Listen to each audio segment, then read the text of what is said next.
均公尺600公分，每平方公尺600公分。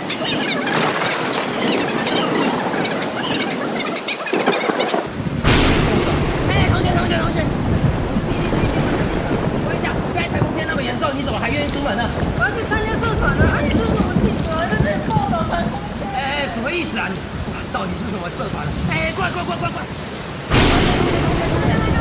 我是DDT新闻的记者，你脚受伤了，怎么还愿意在台风天冒着危险出来呢？当然是在参加社团，帮我团员出门。你再看一下周遭，看那边，你还好吗？我需要。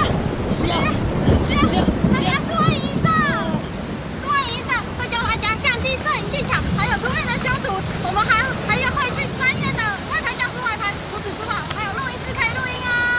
哇！千万不要出门，台风天千万不要出门哦。好，以上是最新情形，交还给棚内主播。